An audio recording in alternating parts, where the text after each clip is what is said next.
स्वागत है आप सभी का सुनो और सुनाओ चैनल पर, जहां हम सुनाते हैं आपको रोचक कहानियां और प्रेरणादायक किस्से। आज हम आपके लिए लाए हैं एक मजेदार और सिखाने वाली कहानी, जिसका नाम है अकबर बीरबल की कहानी, गलत आदत। तो चलिए शुरू करते हैं। एक वक्त की बात है, बादशाह अकबर किसी एक बात को लेकर बहुत परेशान रहने लगे थे। जब दरबारियों ने उनसे पूछा, तो बादशाह बोले, हमारे शहजादे को अंगूठा चूसने की बुरी आदत पड़ गई है। कई कोशिश के बाद भी हम उनकी यह आदत छुड़ा नहीं पा रहे हैं। बादशाह अकबर की परेशानी सुनकर किसी दरबारी ने उन्हें एक फकीर के बारे में बताया, जिसके पास हर मर्ज का इलाज था। फिर क्या था, बादशाह ने उस फकीर को दरबार में आने का निमंत्रण दिया। जब फकीर दरबार में आया, तो बादशाह अकबर ने उन्हें अपनी परेशानी के बारे में बताया।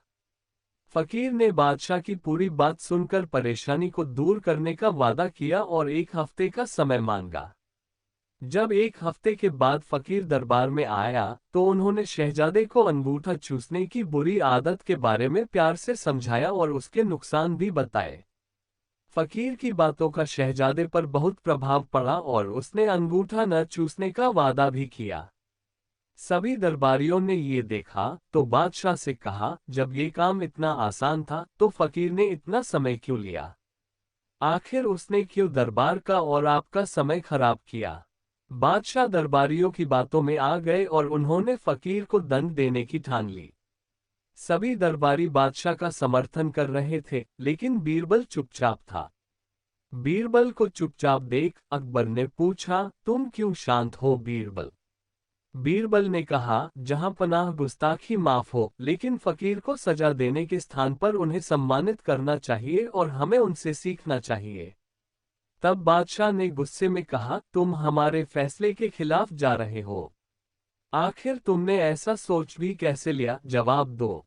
तब बीरबल ने कहा, महाराज, पिछली बार जब फकीर दरबार में आए थे, तो उन्हें चूना खाने की बुरी आदत थी।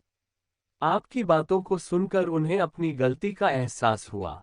उन्होंने पहले अपनी इस गंदी आदत को छोड़ने का फैसला लिया, फिर शहजादे की गंदी आदत छुड़ाई। बीरबल की बात सुनकर दरबारियों और बादशाह अकबर को अपनी गलती का एहसास हुआ और सभी ने फकीर से क्षमा मांगकर उसे सम्मानित किया। कहानी से हमें ये सीख मिलती है कि हमें दूसरों को सुधारने से पहले खुद सुधरना चाहिए। खुद के आदतें सुधार कर ही हम दूसरों को सही मार्गदर्शन दे सकते हैं। तो दोस्तों, कैसी लगी ये कहानी? अगर आपको ये कहानी पसंद आई हो तो हमारे चैनल सुनो और सुनाओ को लाइक, शेयर और सब्सक्राइब करना न भूलें। हम फिर मिलेंगे एक और दिलचस्प कहानी के साथ। तब तक के लिए अलविदा।